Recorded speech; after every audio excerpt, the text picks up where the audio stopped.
So we'll start, sir. Good evening to one and all. I heartily welcome all participants, physicians, and other practitioners of various departments and postgraduates who have joined this virtual meeting from whichever place you joined for this thyroid update. As per American Association of Clinical Endocrinology, January month of 2021 is being celebrated as Thyroid Awareness Month, as disease of thyroid are increasing globally. Hence, on this occasion, webinar on thyroid is conducted to learn from the esteemed faculty, as there is no end for learning. On this occasion, I welcome Dr. P.S. Shankar, Emeritus Professor, RGHS and CEO, Cabin Institute of Medical Science, guest of honor for today's program.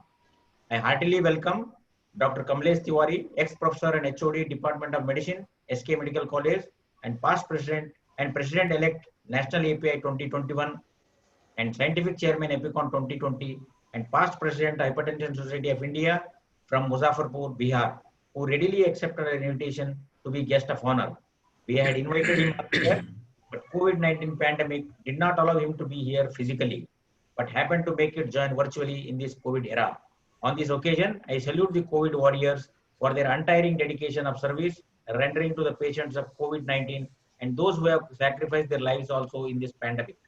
I welcome Dr. Shivraj Alshetty, President, Medical Education Society and Academic Research Trust, Dr. Murugesh Pastapur, Chairman, API Gulbarga and his team, and our distinguished guest faculty, Dr. Prasanna Kumar, Chief Endocrinologist from Bangalore, past President of Thyroid Society of India, Endocrine Society of India, RSSDI India, who has many publications and written chapters in books, who is very familiar to Gulbarga.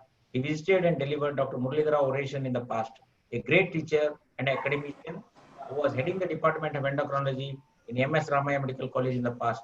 I welcome Dr. Bipin Kumar Shetty, Chief Endocrinologist from Care Hospital, Hyderabad, a great academician, a researcher, alumni of a prestigious institute of PJ Chandigarh. His schedule did not permit him to come to Gulbarga for our earlier invitation, but happened to join virtually. I also welcome Dr. B.A. Krishna, Chief of Nuclear Medicine from Mumbai, a familiar personality to Gulbarga, an international faculty and a great teacher and a scientist who was the first person to establish nuclear medicine department in the country, who always loves to be part of our program. Anytime we call him, he has a special affection to Gulbarga being his hometown. Let us not waste time in reading their CV profile. Let us utilize their time by hearing and exchange of knowledge on their topics covered. As I can see, our colleagues, more than 100 registration alone in number, excluding local and Karnataka, joining from other states of the country, like people have joined from UP, Jharkhand, Bihar, Delhi, Rajasthan, Northeast, Orissa, Maharashtra, Gujarat, Tamil Nadu, Andhra, Telangana, Himachal, and so many other states, all over country, like All India program.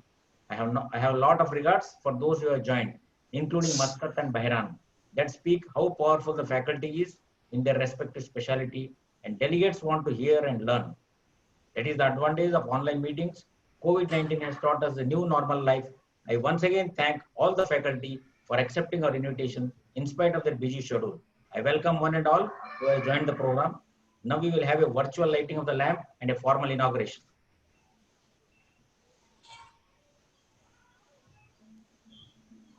Tvam kuru tvam kalyanam arogyam dhana sampadah Shubham kuru tvam kalyanam arogyam dhana sampadah Shatru buddhi vinashaya Deepajyotir namostute Deepajyotir namostute Shubham kuru tvam kalyanam आरोग्यं धनसम्पदः शुभं कुरु त्वं कल्याणम् आरोग्यं धनसम्पदः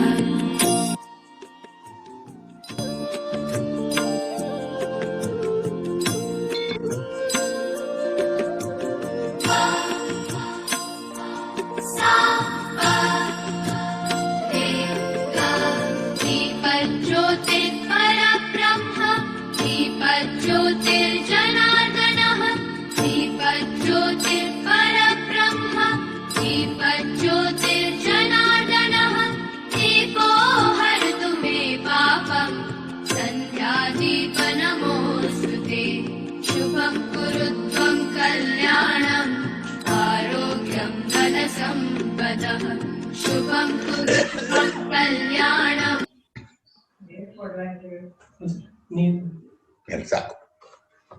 Now I request Dr. P.S. Shankar to deliver his guest of honor address. Professor Tiwari, Dr. Krishna, Dr. Prasanna Kumar, Dr. Shetty, Dr. Alsetti, Dr. Sangram, Dr. Murugesh, and colleagues and friends. We have assembled here to celebrate the Thyroid Awareness Month, and we have a distinguished faculty amidst us. Dr. Krishna and Prasanna Kumar are frequent visitors to this place and they are very familiar to us. I am happy Professor Tiwari is with us. Dr. Muralidharan and myself visited Muzaffarpur 2 decades ago, and there are 2 of our graduates practicing in Muzaffarpur. So Dr. Sethi is with us at the faculty, and I welcome them for this particular program. Thyroid is a small gland in the neck that produces the thyroid hormones, having a crucial role in different body systems from cells and tissues to the organs. A dysfunction results from either increased or decreased secretion of thyroid hormones. Thyroid disorders are very common worldwide, presenting with a wide range of symptoms.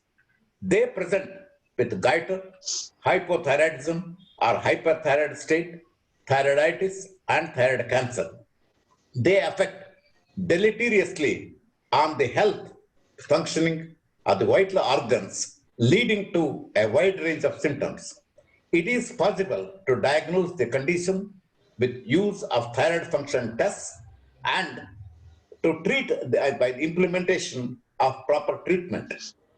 Iodine is essential for the proper functioning of thyroid. It is good this program is held in Kalburgi. I undertook a survey in 1967 of the endemic goiter prevailing in Chittukuppa of Bidar district and Kunchavaram in Kalburgi district. Supplementation of iodine in the salt was effective in reducing the goiter. The month is celebrated to increase the public awareness of the thyroid disease, the timely diagnosis, treatment, and prevention. Worldwide, nearly 200 million people suffer from thyroid disorders, with almost 50% of the cases remaining undiagnosed. It affects their health and well-being since this little structure regulates the process that are essential for survival. Creating and raising awareness of thyroid disorders is the aim of this month, and it is guided by the American Association of Clinical Endocrinology. And the aim of that is to work for the benefit of those affected by the thyroid dysfunction throughout the world. Thyroid Awareness Week and the month is celebrated every year, and it should be kept in mind that anyone can be affected by the thyroid dysfunction. It can be diagnosed by the periodic checkup, by the thyroid function studies, and now people are quite aware, and it facilitates to undertake early treatment that leads to individuals to lead a healthy life. I congratulate Dr. Sangram and his team for organizing this useful program, and I am happy to inaugurate this particular program. Thank you very much. Thank you, sir, for your kind words of wisdom. Now I request Dr. Tiwari, sir, to formally inaugurate and address the gathering.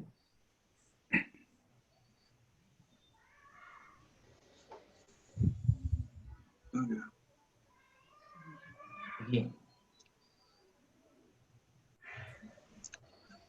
Chairman of the meeting, Dr. Shivraj Alasti. Guest of honor, Dr. P.S. Shankar. Actually, he should be chief guest, not guest of honor, because he is the senior most people among us. So I will say chief guest, Dr. P.S. Shankar. Chairman API Gulbarga, Dr. Murugesh Pastpur. Program coordinator, Dr. Sangram Biradar. Other members of organizing committee, dignitaries present in the meeting, senior faculty members, colleagues, ladies and gentlemen. It is a great honor for me to become the guest of honor in this event, which I am thankful to the organizing committee, especially Dr. Sangram Biradar, who invited me long ago to visit Gulbarga. Due to reasons known to you all, I couldn't make it. and now I am here on a virtual platform. Everything that is happening all around you, me, and the world, the faith and existence of humanity is questioned. We have decoded the space, landed on moon, and have demystified the most complex nature of science. But what is buffered the whole mankind is a virus, an intimate protein which can be washed away with soap and water. It is the deadliest that has plugged the rich and poor of the globe alike. But as said by someone else, there is always a light at the end of every tunnel. Some tunnels are just happen to be longer than others, and I think we are at the end of tunnel now because vaccines have arrived and cases have declined in the whole. Let us hope the tunnel will end soon and we'll meet once again in a normal manner. I feel privileged at a part of this prestigious meeting covering a most important and relevant topic, thyroid update, organized by MESAT and API Gulbarga branch. I hope this virtual meeting is going to be a memorable one for us because I can see the spirit and enthusiasm of organizing team led by Dr. Shivraj Alasti as a president of and his team. Scientific program will have various talks in which elite local faculty will be deliberating on the relevant developments in the thyroid disorder. I, as a president-elect come chairman scientific committee applicant 21, will thank all the members of organizing team, Guru Barga, faculty members, participants, and wishes this virtual meeting a grand success. Once again, I thank Dr. Saligram Biradar, who insisted me several times to be to Gulbarga. Today, I am here on virtual platform. Thank you once again and hoping for a successful, good seminar. Thank you very much.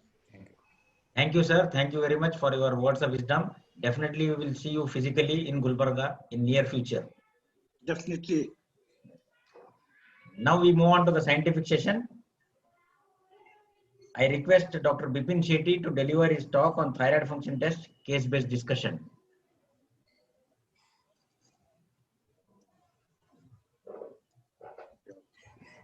Thank you, Dr. Ram.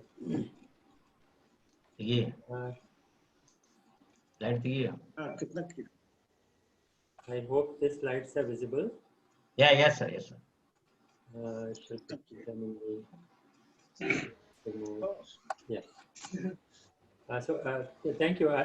It's always a pleasure doing something which is of minuscule use for my colleagues. And like Dr. Tiwari, I was always wanting to go to Gulbarga. It has been only possible once in my lifetime. This is a virtual way in which I'm connecting. So thanks Dr. Shankar, Dr. Tiwari, Dr. Krishna, and my friend Dr. Prasanna and Shivrajji. We'll be talking about thyroid function tests, and I've been allotted 30 minutes. Please interrupt me if I overshoot, because this is a topic of interest and sometimes we tend to exceed the timelines, which is not actually proper. We know that thyroid dysfunction, as the chairperson remarked, is fairly common. Thyroid disorders have a myriad of symptoms, and the diagnostic accuracy of most symptoms is modest. If you sit in your outpatient and then ask people if they are constipated, they have dry skin, or they have loss of hair, they've gained weight, then you will have every hand raised, including maybe some of your colleagues, but that is not what is hypothyroidism. Similarly, any symptom that you have is only going to lead you, and it's constellation of symptoms that diagnose or suspect disorders. Me and Prasanna belong to the time when thyroid functions were ordered very selectively, and people were coming to us when they were symptomatic, and we were very happy to confirm the diagnosis. Now, it is a problem that tests are being asked just like that, and part of various packages, are including your serum lead levels and whatever else you have. And when the reports do not match the expectations or spring a surprise, that leads to problems. And sometimes it needs more than a repetition to settle this issue. Yeah. As Chairperson remarked, the thyroid function or thyroid diseases can present as either a swelling, which is called goiter, or dysfunction, which could be hypo or hyperfunction. You could have a person who has got a goiter which is just enlarged, maybe symmetrically or asymmetrically. You have a solitary nodule or a multinodular goiter. Or you have somebody who's got hypothyroidism or somebody who's got thyroidoscosis. Often they come together. You have got Hashimoto-thyroiditis is the commonest cause of hypothyroidism, and you have a goiter and hypothyroidism. Similarly, Graves' disease, you have goiter, autonomously functioning thyroid nodule, you've got a goiter and thyroid and hyperthyroidism. But sometimes they can occur in an isolated way. There could be a colleague of yours who wants to say fool you and takes about 10 tablets of thyroxine per day and lands up with elevated levels of T4 suppressed TSH but does not have any goiter. So you could have situations when there is either or of these presentations, but most often they're together. The issues when we encounter thyroid dysfunction are, is there thyroid dysfunction to begin with? True. What is the etiology and what is natural course? Does it require intervention or will it settle on its own? Is it drug induced? So you have some reference coming from, say, cardiology with amiodarone. You have got some psychiatric drugs like lithium. And you have a person whose thyroid levels are changed after use of hormone replacement therapy in a woman. So is it because of the drug? And finally, is the treatment required? In general, we know that the thyroid gland produces T3 and T4, which feeds back to the hypothalamus and pituitary, and regulates the release of TSH to control its function. So a low TSH generally signifies lesser release of the hormone from pituitary. A higher TSH signifies the opposite. A low T4 indicates low circulating total thyroid hormone, and a high total T4 indicates high circulating total thyroid hormone. Unfortunately, the problems come when we equate and interpret these as due to alterations in thyroid hormone function, and the purpose of these discussions, which we'll have subsequently, is to clarify some of these issues. We will have three cases to begin with. One is a 24-year-old primary gravida who is referred at 10 weeks gestation. Her T3 level is 1.9, total T4 is 13.7, and TSH is 0.14. Her pulse rate is 78. She has grade 1 goiter, no tremors. What could this patient be having? So just remember this, and we will talk about it moments from now. Second patient is a 2-day-old child who is sampled after maternal uncle calls from US. He just congratulates the mother on the birth of the child. I don't remember if it was male or female, but whichever. And he says that the physicians in your country do not test for hormones, so please get a hormone test done. And lo and behold, they get a test done. T3 is 0.7, T4 is 11, and TSH is 32. The child was thought to be having hypothyroidism, and the mother, child, and everybody else in the family were crying for 2-3 days till they came and the sample was done again. The T3, T4 values are approximately the same, but the TSH is now normal. What could this be? The third case is a 15 years male who is referred with low T3 and low T4 and a normal TSH. He's not hypertensive, he has no pedal edema, and he's non-diabetic for 6 years. So what could this be? That young girl with low TSH, this young child, 2 days old, TSH is 32, 6 days is 1.72, and a 15 years male who has normal T3, T4, but low T3, T4, but normal TSH. The first patient is normal with suppressed TSH because of pregnancy. The second patient is also normal. The child has been sampled on day 2 when there is a physiological increase in TSH that occurs 30 minutes after birth and can last up to 3 days. And this child is a type 1 diabetic with proteinuria, which leads to decrease in total T3, T4 concentrations and TSH being normal. If the child was not having anything, it could also be a low T3 and low T4 total because of decreased thyroxine binding globulins, which could also be familial. Now we have another patient who received treatment for Graves' disease 8 weeks ago. She came with myalgias and fatigue, and her TSH was 0.01. Her CPK total was 1600, and she was referred to neurologist and stated for muscle biopsy. What is this? Whenever there is a decrease in the T3 and T4 levels in a previously thyrotoxic person, the TSH takes quite some time to normalize. But this patient was actually grossly hypothyroid, and the CPK elevation and muscle aches and pains were because of hypothyroidism. A T4 estimation showed that the T4 was barely detectable, and this was a post-radioactive iron-induced hypothyroidism. The modern story is, when you are looking for hypothyroidism after radioactive iron, look for free T4 and T4 rather than TSH. Similarly, when you're treating a thyrotoxic patient with antithyroid drugs, do not look at the TSH. Many a time the patients have gained 5-6 kgs weight, the pulse rate is normal, there are no tremors, but they are worried that the TSH is still suppressed. It takes some time to recover, so don't worry about that. This patient is a shopper, not from Shopper Stop, but he goes to different doctors and gets different tests done. He has had about 5 tests done. On 13th July, TSH 0.01, 13th July 0.07, 15th August 6.07, 28th August 19.7, and in September 0.7. He has had suppressed, elevated, and then again normalized levels. Now he said that all the labs are wrong. People are charging money, and then I want to go to another reliable lab. But in fact, what he had was thyroiditis with transient thyrotoxicosis, which went through a phase of hypothyroidism. And that's why when you have one isolated value of TSH elevation, patient is not symptomatic, patient is not planning pregnancy, patient is not pregnant, you wait and repeat to exclude the possibility of transient TSH elevation on account of thyroiditis. Now, this is another patient who was detected hypothyroid in the postpartum period when she came to you about 2 years ago.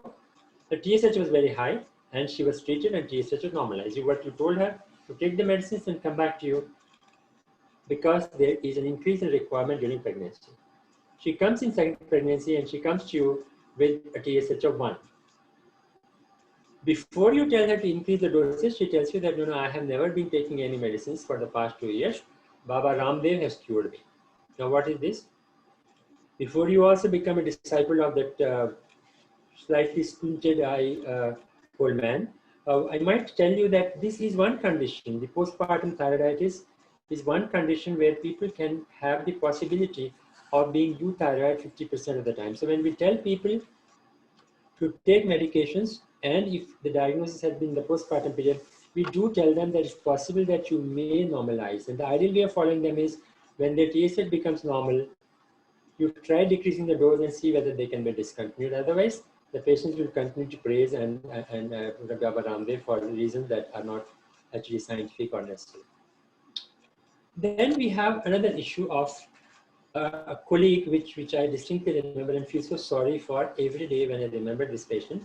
34-year-old colleague, she's a gynecologist. She came with weight gain, puffiness, lethargy. She got a TSH done, and she had come here to buy some saris from Nalli and Kanchi. Her TSH was 3, and standing at the door, she said, "This is okay, is it okay?" So we also said, "Yeah, everything is okay." She had no signs of hypothyroidism.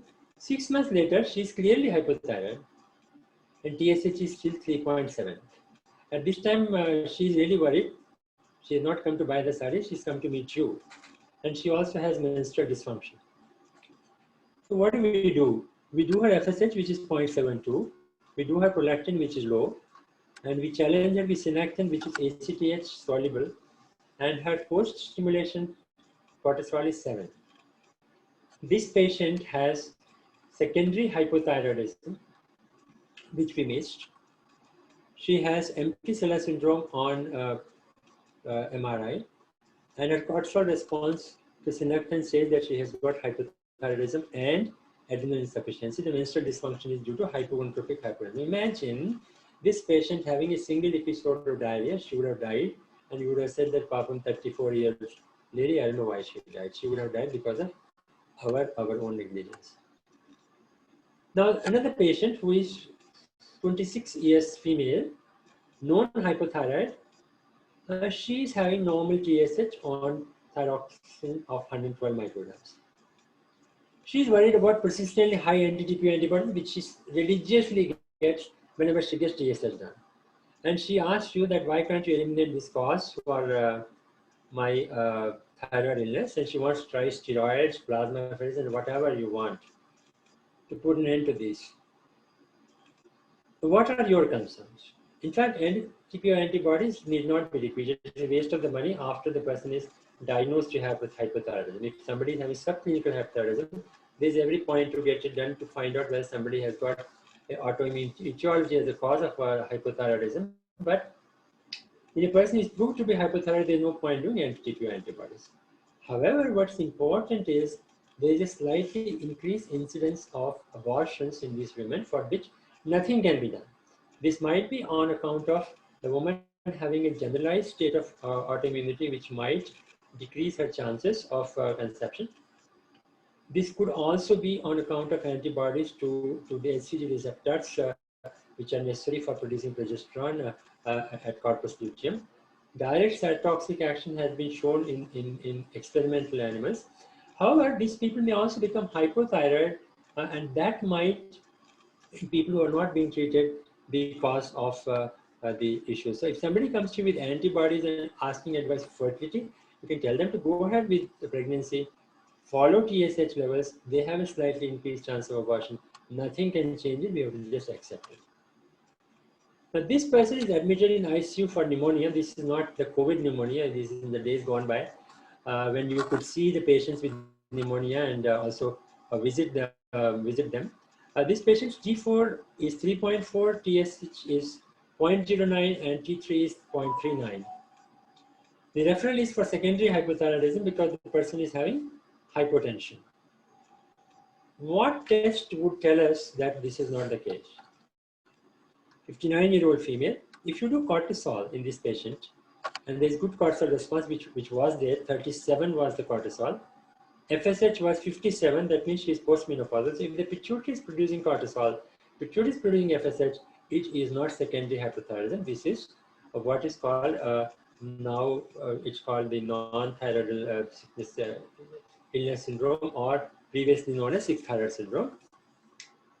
The role of therapy in this condition is very questionable. People have tried to treat in the setting of post-operative care in cardiac surgery with equivocal results, with TRH, with T4, but most people feel that's an indicator of seriousness of the illness rather than cause of that particular illness. And survival is decreased because of the inherent nature of the disease, not because of hypothyroidism. Now we have a health freak, a beauty conscious, men also can be beauty conscious for women in the crowd. Yes, it's a male only. His TSH is 0.01, FT4 is also high. He's come to you to seek opinion regarding thyrotoxicosis. He has no weight loss, no tremors, no tachycardia, no goiter. You don't do anything. He comes back with more or less same report 6 weeks later. He has no health issues. And what could be the problem? The problem is he's been taking biotin. And biotin can interfere with the estimation of the platforms which used streptodipidine as a binder in the solid phase assays. There's no need to remember all these things. If anybody is on biotin, do not trust the FT4 value, do not trust the TSH value. They go in the wrong direction, making you think that person is thyrotoxic when the person actually is not. Now we have another patient who have, in the days gone by when you could be very happily going to US, not now. She has been on thyroxine replacement. She locates to US and she's found by her doctor to have low TSH. She is advised to taper the dose progressively and eventually she stops.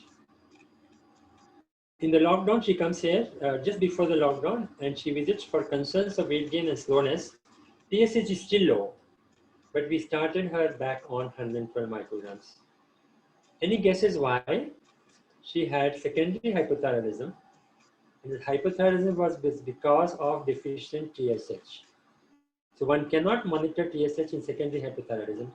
The physicians in United States, they're as intelligent or as foolish as we are. They used only TSH and finally stopped it. But she became hypothyroid. The way to monitor people with secondary hypothyroidism is to do FT4 or T4. Then we have a dentist who is on 25 micrograms of thyroxine. We call these homeopathic doses of thyroxine.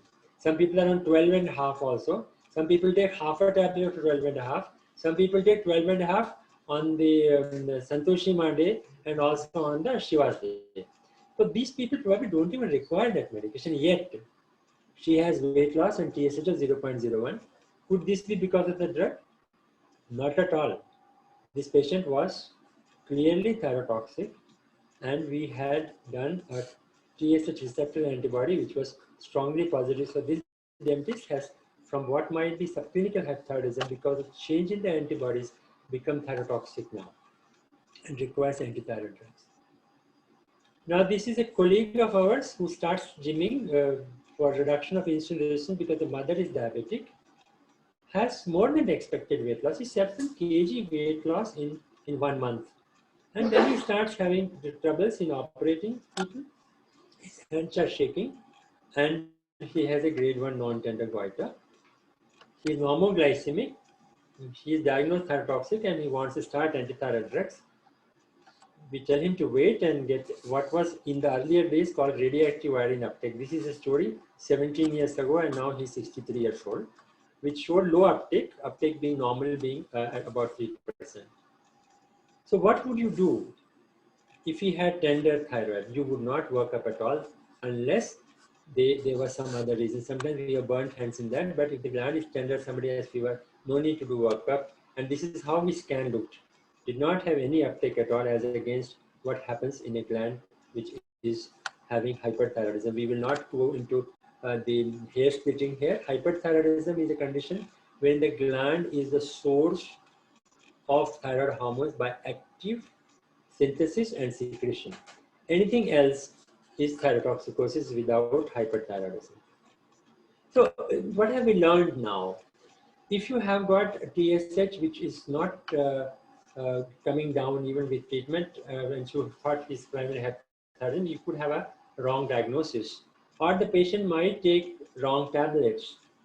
Sometimes we have people who come with high TSH and everything else is okay. It could be that the drugs are not being absorbed properly because of iron intake, calcium intake, or there is a celiac disease, or somebody is using oral contraceptives, has become pregnant or has become obese, or there are enzyme inducers. There could be interference in the assays, or there could be occurrence of hypophysitis or some antibodies, which as we discussed.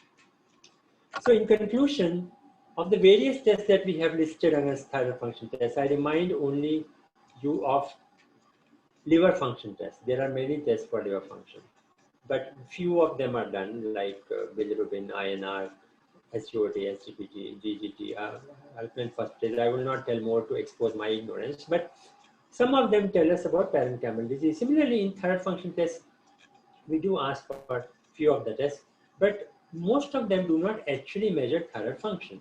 Sensitive TSH assay, in the 80s, we had only, if TSH was high, radioimmunoassay, we would know that somebody is hypothyroid. If the TSH was low, we could not detect it. And the newer assays, the immunodynamic assay, the fluorescent assays, have actually given a reasonable idea about thyroid status of an ambulatory patient with some caveats. The pituitary hypothalamic axis should be intact for us to make this interpretation.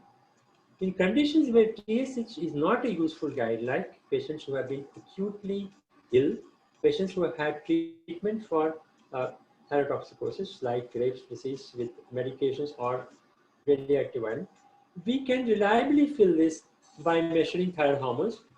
There are issues about free hormones, but methodology issues really bog down their utility. Clinical sense and total thyroid estimations are usually enough for that. Pregnancy, hospitalized patients continue to pose diagnostic challenges. A proper drug history in a patient who is previously on thyroid medications is a routine.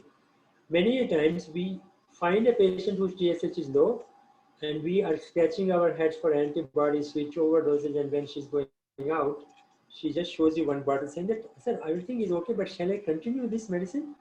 And she's been actually taking either antithyroid drugs or thyroxine. So ask people whether they have a disorder in the past. But we should take this history even when there is no known ailment. After the diagnosis is made, it is very appropriate to delineate the etiology. Many patients with silent thyroid do not require treatment. Subacute thyroiditis does require treatment, but not for thyroid dysfunction. People who have got subclinical hypothyroidism, that's a huge subject which is a favorite topic and also a landmine for people who discuss thyroid dysfunction, may not require treatment except in certain settings like pregnancy or patients who are having infertility. Antimicrosomal antibodies, previously called like that, but now called anti-TPO antibodies and TRAB, have clear role in therapeutic decision making and also in follow-up. If you have got a woman who is hypothyroid after reactive iron treatment or surgery and she is planning pregnancy, TRAB antibodies will tell you whether baby has got a chance to develop neonatal thyrotoxicosis or not. TRAB antibodies can be the only antibodies which can be done in pregnancy to delineate subclinical or clinical thyrotoxicosis because of the gestation from Graves' disease. So you have some of these methods that can be done, but otherwise a routine clinical history, clinical examination, TSH estimation of free hormone levels will give you most of the answers. And if you do not have a good answer, you please consult somebody rather than asking them to repeat the test over and over again. With that, I shall thank you very much for your patient hearing. I hope I did not overshoot my time. Thank you, Dr. Bipin Shetty, for your excellent deliberation with clinical issues. There are so many questions on the chat box. We will take the questions at the panel discussion. Kindly bear with us for some time. Now I request Dr. B.A. Krishna to deliver his talk on nuclear thyroidology. Over to you, Dr. Krishna.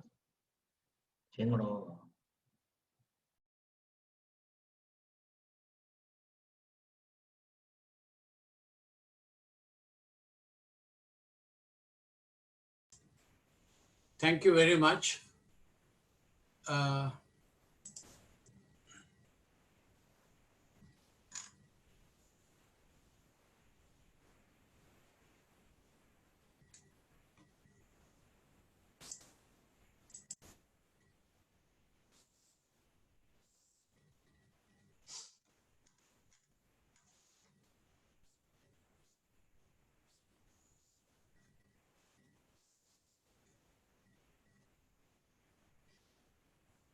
It's visible, sir, now. Yeah. Thank you very much for the kind attention and very happy to be back with you all, especially on an important topic in the sense that today thyroidology has taken a big leap due to various new inventions, which I will be touching upon in the end of the talk. To the youngsters who are in the participating in this meeting. Kindly make it full screen, sir. Okay.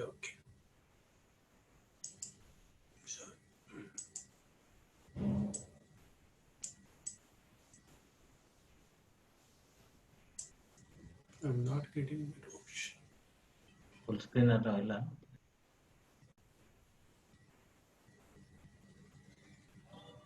In the slideshow, just make it full screen. Click on slideshow, Dr. Krishna. Okay, I'm doing that.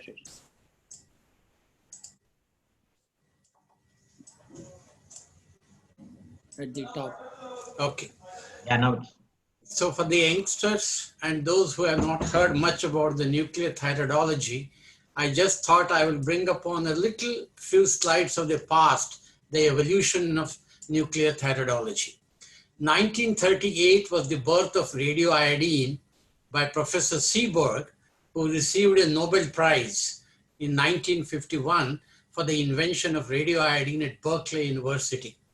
And that was the beginning of understanding the physiology of iodine metabolism in the human body by using this particular radioiodine 131.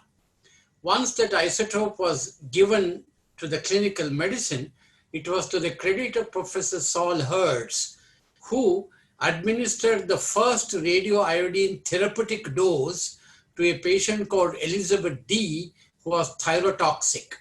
At that moment in time, there was no scanner, there was no gamma camera. Professor Hertz just gave the radioiodine based upon whatever was the physiological concept of radioiodine, and that patient became euthyroid. Interestingly, he used two isotopes. Today we use only one. He used a combination because one of the isotope gave very early fast radiation. So with this treatment by Professor Hertz, nuclear medicine was born in 1941. After that, in 1950, Professor Benedict Casson, who is now called as the father of human body organ imaging, invented a machine called rectilinear scanner and produced the first radioiodine thyroid scan. This was the first scan and also the liver scan. There began the imaging in clinical medicine. In thyroidology, what equipment are we using is called a gamma camera, and there are now mobile gamma cameras across the United States where these are present in the thyroid clinics conducted by the endocrinologist.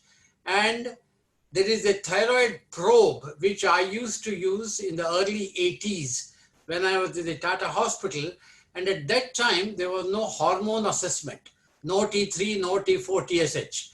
So this probe was used to calculate iodine uptake in the thyroid gland, and based upon this uptake study, we used to make thyrotoxicosis confirmation of the diagnosis. So we have moved a lot. Now today this is not practiced, but these two are practiced, and suddenly a major invention occurred. When Rosalind Yalow met Solomon Burson, together they produced the first radioactive labeling of the insulin, and that brought a revolution in the endocrinology and thyroidology practice, because for the first time we could assess T3, T4, TSH, radioimmunoassays, and one doesn't need very hi-fi techniques to diagnose thyrotoxicosis. Yalow got the Nobel Prize in 1977 for this greatest revolution in clinical science. So the Nobel citation made a major important sentence saying this was a pioneering work at the highest level and an enormous impact. We were witnessing the in endocrinology, one that started with the radioiodine made this discovery possible. So this was the birth of in vitro medicine in clinical medicine. Having known a little bit of this back of the nuclear thyroidology, we'll go to the clinical side. As we stand today, there are three types of thyroid scans. One is called metabolic scan, the other is called morphologic scan. In the metabolic scan, there are two types. One is the radioiodine scan, second is the glucose PET scan. In the radioiodine scan, we are studying the entire physiology of the iodine molecule as it gets into the thyroid gland, goes through the organification process, and then through the hormonogenesis and its release. And that entire process can be studied on a radioiodine scan. In the glucose PET scan, we study the glucose metabolism of the thyroid gland in different diseases like hypothyroid, thyrotoxic, cancer thyroid. So it's a glucose metabolic scan. We use it very rarely in a very selected condition. The third is morphological scan. That is called technetium scan of the thyroid, which does not give the physiology of the thyroid gland, but it tells us the size, shape, and nature of the mass lesion that is present in the thyroid gland. So these three things should be remembered as of today in the assessment of thyroid diseases. This is a normal thyroid scan done by the isotope technetium. Now what I would like you to see here to the youngsters in the group is This is the right lobe and that's the left lobe, and there's a small pyramidal lobe here, which we see in 20% of the thyroid scans. And this isotope also goes to the salivary glands and is in the oral cavity through the salivary gland. So a normal thyroid scan, when I report, I must have all these things present on my report, because each one of them have a relevance in different clinical scenarios. What are the indications for scan in thyroidology today? When I started in the 80s, there were more than 15 indications. Today, we have come down to only 5. Evaluation of a solitary thyroid nodule, differentiating primary and secondary thyrotoxicosis, ectopic thyroids, agenesis of thyroid, and finally, thyroid cancer follow-up. Now, in the American setting, if you look at the American Thyroid Association teaching, the solitary thyroid nodule does not come into category because it is sorted out by the ultrasound and the FNAC. But I will tell you an interesting lecture I heard in Michigan from Professor Joel Hamburger, eminent thyroidologist, and just look at these issues. When you clinically in your clinic see a solitary thyroid nodule like this, what are the questions that are coming to your mind? Is the nodule functioning or non-functioning? If non-functioning, is it benign or malignant? If functioning, is it autonomous or non-autonomous? If non-autonomous, does it respond to thyroxine suppression therapy? These are the vital questions which will not be answered by the ultrasound. Please remember, so Professor Joel Hamburger used to teach the students, it is wrong that the ATA is putting ultrasound in the front. But why did the ATA put it? Because nuclear medicine is not available everywhere. It is only ultrasound which is available everywhere. So to answer these questions, the isotope scan is excellent modality. In one study, you can answer all these questions. I will show you how we do that.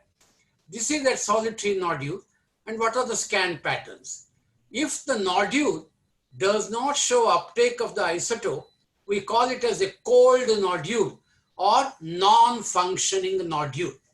This non-functioning nodule can be benign or malignant.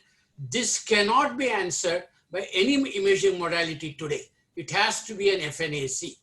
So that is how you would do that. And look at the second picture. The nodule here are showing uptakes. That means they are functioning nodule. That is, they are called as warm nodules. And the third one is the nodule alone is picking up the isotope and the thyroid, the rest of the thyroid is not seen. This is called as hot or autonomous nodule. Now you will ask me, why should I differentiate? Autonomous nodules are not treated with thyroxine because they have a potential to become thyrotoxic. Whereas functioning nodules, with the rest of the thyroid also functioning, these functioning nodules can be treated with thyroxine because they are amenable. And a cold nodule often goes for surgery. So all the questions that came to our mind has been answered by a thyroid scan. Now let us say an ultrasound is done here and that guy tells us it is an echogenic nodule. An echogenic nodule will be a functioning nodule or a non-functioning nodule. To make out that, you have got to go back to isotope scan. If you do an FNAC, they say functioning thyroid cells are seen. So obviously Joel Hamburger, I think, was correct in making that teaching that isotope scan should take the first role followed by sonography in a different setting. But that is not the practice. Practice today is solitary nodule, ultrasound, and FNAC. Now, thyrotoxicosis, should we do a scan? No, not in all settings, because it is a lab diagnosis by in vitro. It has a selected role in a differentiating primary, that is Graves versus non-Graves. And secondly, when you take a decision that I want to treat the patient with radioiodine, then only you should do a thyroid scan to find out the distribution and the uptake in the gland. Take this classical example which I am showing here. This is a patient who had a T3, T4 raised and TSH suppressed, obviously meaning thyrotoxic. But this patient, if you see the thyroid scan, the gland is showing high uptake, no salivary uptake, no oral uptake. These three findings are classical of Graves' disease. Whereas on the right side, same clinical scenario, T3, T4 raised and TSH suppressed, there is no thyroid gland visualized at all. Absence of isotope uptake in the thyroid gland with these lab values means subacute thyroiditis. The diagnosis is achieved in 15 minutes. And I also have made a research work on this, how to differentiate iodine-induced suppression uptake versus thyroiditis. In iodine-induced suppression, you don't see the salivary glands. There also there will be no uptake. Whereas in thyroiditis, salivary glands show uptake, but thyroid gland does not show uptake. So by this scan, you differentiate the two types of thyrotoxicosis. In a multinodular toxic goiter, is there a role for scan? In my view, majority of the time, no. But in few areas, you need, because if you look at this scan, there are 3 nodules in this multinodular. These nodules are autonomous. When you do a surgery on this, these autonomous nodules should be removed in the subtotal thyroidectomy. If you keep one of this here, patient will come back with thyrotoxicosis. So to know the autonomous nodule within a multinodular goiter, there is a very selected areas of indication for thyroid scan. From that scenario, the thyroid scan plays a major role in diagnosing developmental anomalies of the thyroid gland. Look at this patient coming with a mass lesion. She had actually difficulty in swallowing, certain amount of hoarseness pattern, and when examined, there is a mass lesion in the posterior 1/3 of the tongue. And when you do it, this will be clinically diagnosed as lingual thyroid. And when we do isotope scan, only that lingual thyroid uptake is seen here, and there is absence of thyroid gland. That means the only functioning thyroid tissue here is the lingual thyroid. So such a tissue can be removed, or what should be done? There are 2 approaches. This lingual thyroid is taken and implanted in the submandibular region. Its success rate is about 15 to 20% the time it starts working as a normal thyroid. So lingual thyroid you can diagnose on isotope scans. A lady with a swelling in the midline above the thyroid gland, classically moving with deglutition, thyroglossal cyst, and you can see here, this is a functioning cyst. High uptake in the cyst, no thyroid gland. Again, a dilemma in terms of management. There is also a small ductal uptake you can see here on this. So thyroglossal cyst is diagnosed on isotope. And other ectopias, I have come across many in my 40 years. There's a dual ectopia. One thyroid gland tissue on the back, one at the upper of the hyoid level. Here, suprahyoid, inferior hyoid, and one in the oral area. These are triple ectopias. And finally, agenesis. Here you can see the right lobe is showing a good uptake. Left lobe is not seen at all. This is left lobe agenesis. So these developmental anomalies can be diagnosed only by the isotope scan. The CT and the ultrasound will not be contributing specificity to the diagnosis. Coming to therapeutic role of radioiodine for thyrotoxicosis and thyroid cancer are the 2 areas we use this. What is the concept? Radioiodine emits gamma and beta rays.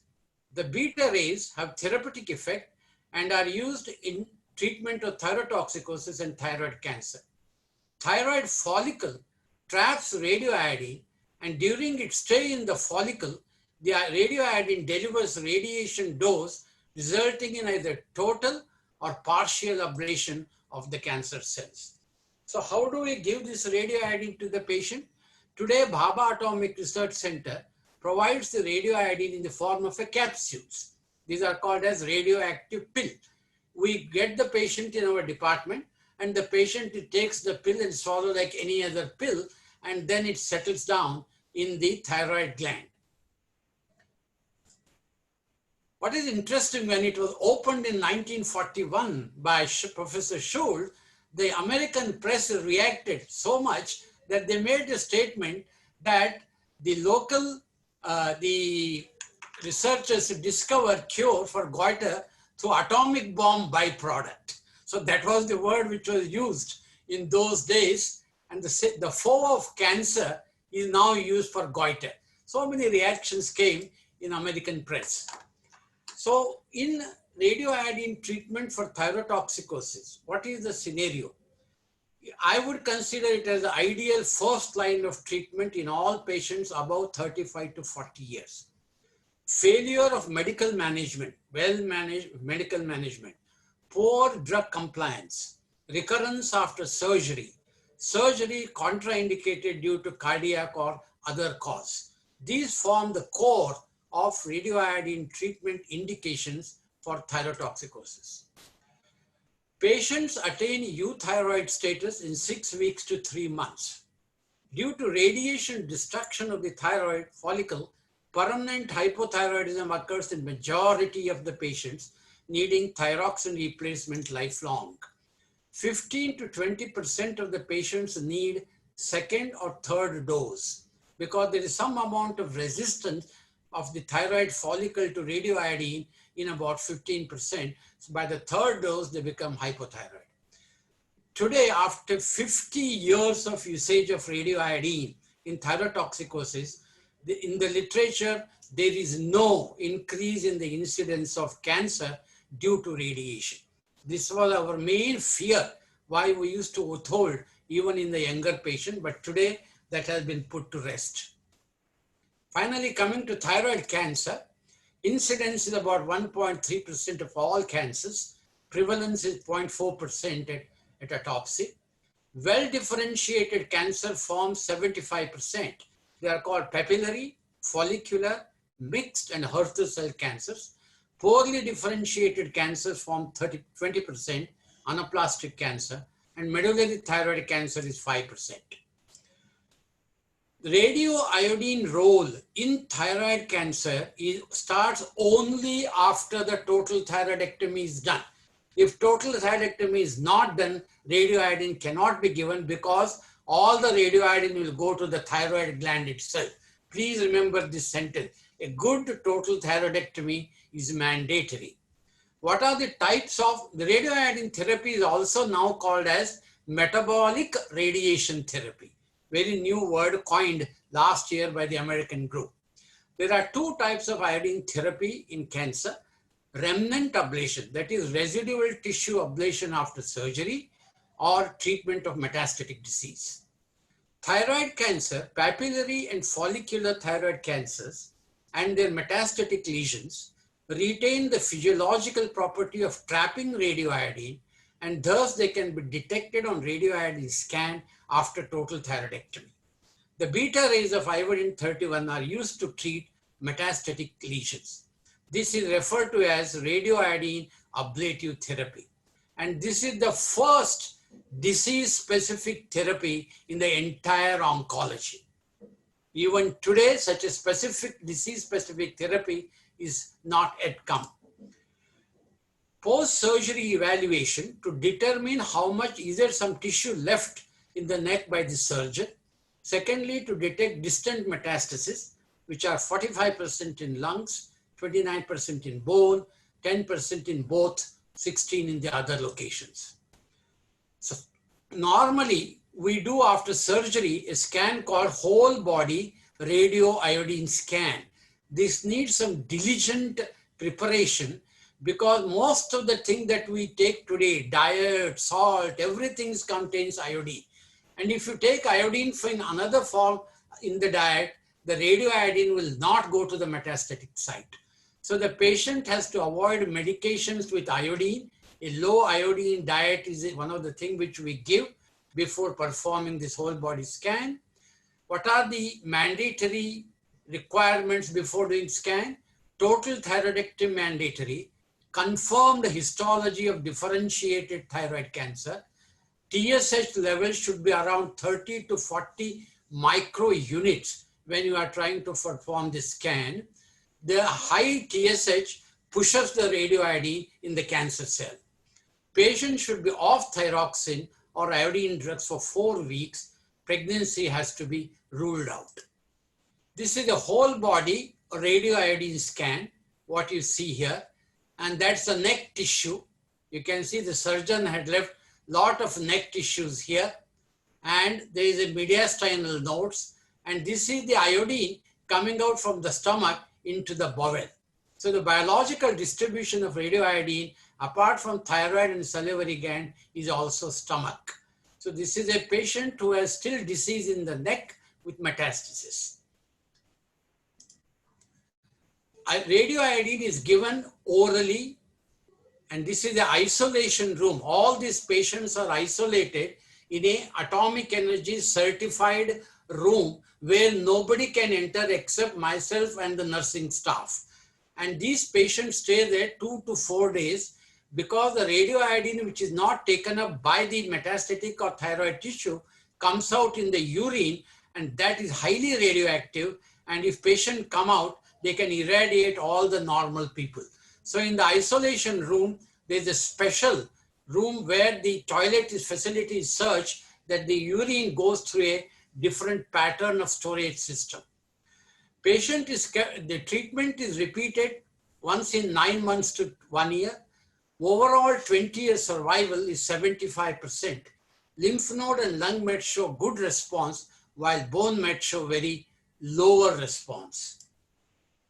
There are 3 types of treatment: remnant ablation, that is the post-op residual tissue in the neck.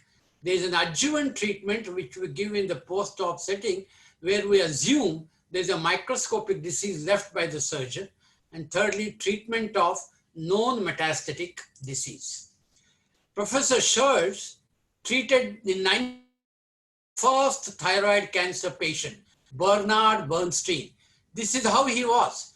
Extensive metastatic lesion 20 years after total thyroidectomy and only on thyroxine.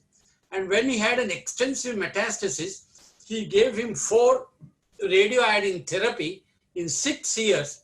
This man completely normalized, went back as a chief executive to his company. And later on in 1952, he died of anaplastic carcinoma. So this was the first thyroid cancer patient surviving 7 years with extensive metastasis in the body. In my own setting, you can see here, post-surgery, there is a neck disease left over by our surgeon. Lungs are clean, that is the bowel, no other metastasis. We have given him the radioiodine, and 9 months later, no disease is seen in the neck, completely disease-free and ablated. This is another small residual thyroid tissue, which is again ablated and completely eliminated with the radioiodine treatment. This is another tissue where the tissue is very small. The surgeon had left a very small tissue, but thyroglobulin was very high, 543 nanogram, suggesting that there are possible metastatic disease elsewhere in the body not detected so far. Thyroglobulin is a marker in thyroid cancer follow-up setting. It is a molecule released from the thyroid gland, and in all thyroid cancers, it is elevated. Once you give radioiodine, the thyroglobulin level also reaches to base value. So during follow-up, we use ultrasonography of the neck and thyroglobulin as the follow-up markers of a thyroid cancer patient. Now I come to an interesting scenario. Look at this chest X-ray, normal. Look at the CT scan, normal. But radioiodine scan shows extensive metastasis in both lung parenchyma. This is called occult pulmonary metastasis. When I was at Tata Hospital, I had analyzed 1,000 patients of thyroid cancer. The incidence of occult metastasis in my series was 8%, and in the MD Anderson Cancer Center was 10%. Now, why should I detect here?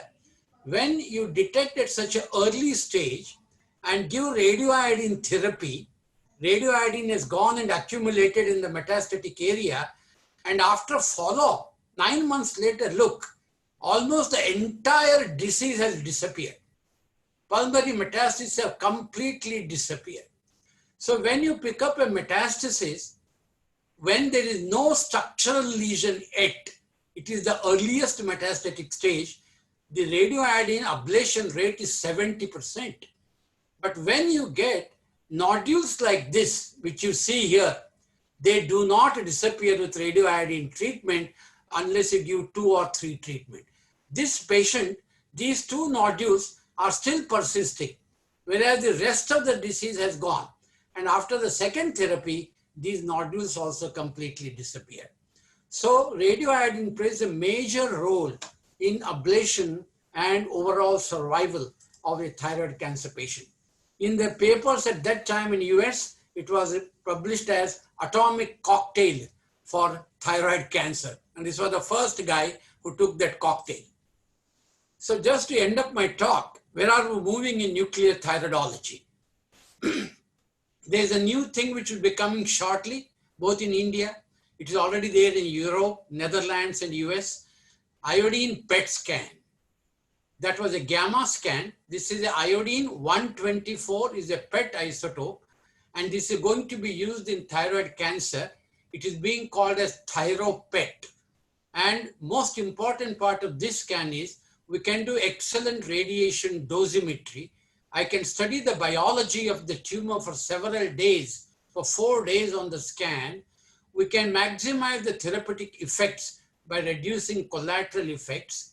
We can do many other important scientific calculations that are needed for us. And so this will be the future. Probably in 5 years, India will have this, because in Calcutta, there is a cyclotron which has been put by the atomic energy, and there this isotope will be produced and sent across everywhere in India. I'm just showing you one example of this fabulous concept of using I-124. The differentiated thyroid cancer after 4 or 5 radioiodine therapy becomes de-differentiated. That is, loses the capacity to pick up radioiodine. They are called radiation-induced de-differentiation. Now in this patient, there are multiple metastases, but on a regular radioiodine scan, only 3 or 4 areas are picking up. Now in this patient, what we do today is called targeted kinase inhibitor therapy. This patient was given trametinib for 4 weeks, and after that, iodine 124 PET was done, and look at how many metastasis lesions are now seen, which are made redifferentiated by the trametinib drug. So lenvatinib, trametinib are the current approaches of a new treatment for a syndrome in thyroid cancer called tennis syndrome. Thyroglobulin elevated, but negative radioiodine scan. That is tennis syndrome, and their radioiodine scan plays a major role to tell us how this targeted therapy will benefit the patient. This was given an award in the American Congress last year. Finally, are we going to get away from all these imaging techniques? It looks like that. Look at this fabulous concept coming from US. Sniffer dog.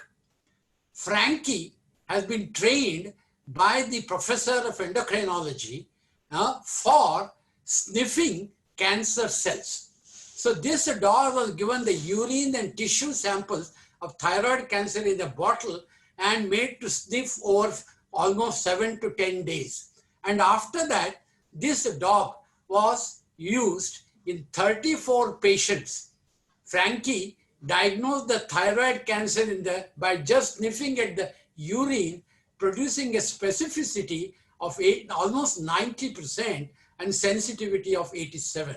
It's a very interesting concept. If it comes, all modalities probably are going to face a major issue.